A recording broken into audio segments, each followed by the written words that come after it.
ऐतिहासिक तस्वीर सामने आ रही है जहां पर व्यास तहखाने में ज्ञानवापी में इस वक्त पूजा हुई की पहली तस्वीर आई है सामने। ये देखिए, आपको बता दें 30 साल पहले यहां पर पूजा की प्रक्रिया रुक गई थी।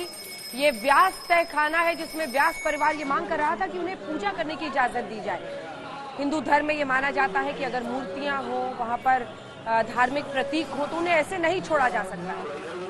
इनकी सुबह की शाम की आरती जरूरी है और वही आरती और पूजा की तस्वीरें ये पहली बार आई है क्योंकि वाराणसी कोर्ट ने ये इजाजत दी कि यहाँ पर पूजा की इजाजत दी जाए। आपको बता दें एक्शन में प्रशासन बीती शाम से ही दिखा जब रातों रात ही प्रबंध किया गया। बड़ी नंदी के ठीक सामने का ये रास्ता है जो सीधे यहाँ पर व्यास तहखाने में जाता है। कुल मिलाकर ज्ञानवापी में है 10 तहखाने।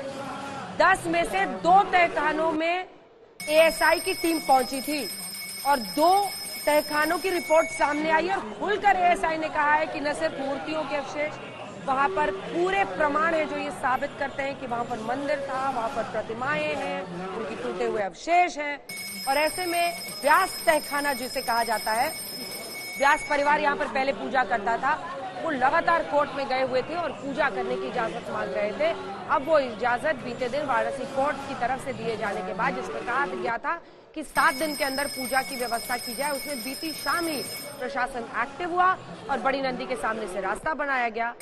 और विष्णु शंकर जैन इस वक्त हमारे साथ जुड़ रहे हैं जो इस पूरे मामले में वकील है। विष्णु जी, पहली तस्वीर आई है सामने आज तक पर एक्सक्लूसिव, व्यास तहखाने में पूजा हो रही है, लेकिन अभी तो जो आपका बड़ा केस है उसमें शायद इस पहले कदम में एक बहुत बड़ी जीत आप लोगों को मिली है, क्या कहेंगे आज? जी बिल्कुल, आपने इसको बहुत अच्छे से एनालाइज किया है और आप बिल्कुल सही बात कह रही है कि हमारा जो एक मेन गोल है ये उस गोल के तरफ एक कदम है। और मैं ऐसा मानता हूं कि जो आज से नवंबर 1993 में एक सरकार ने अपनी पावर का दुरुपयोग करते हुए किया था, उसको कोर्ट ने अपनी कलम से मेटने का काम किया है। और मैं बहुत बहुत धन्यवाद देना चाहता हूं राज्य सरकार का, जिसने कोर्ट की ऑर्डर की कंप्लायंस में तुरंत वहां पे पूजा पाठ चालू की। कल ही हमने जो लोकल एडमिनिस्ट्रेशन है, डिस्ट्रिक्ट मजिस्ट्रेट वाराणसी हैं, उनको कोर्ट के ऑर्डर के बारे में इन्फॉर्म किया था और कल रात से ही प्रशासन ने अपनी कार्रवाई चालू कर दी थी और उसके बाद वहाँ पूजा पाठ शुरू हो चुकी है और आगे आने वाले समय में जो भक्त हैं वो भी इस परिसर में जाकर पूजा पाठ कर पाए। आपको बता दें, जो एक बार बता सकते हैं क्या कौन कौन सी मूर्तियों का पूजन हुआ है विष्णु जी? क्योंकि जानकारी है 2-3 शिवलिंग है, हनुमान जी हैं, गणेश जी हैं, साथ ही देवी मूर्ति वहां पर है, 5-6 विग्रह का पूजन हुआ है।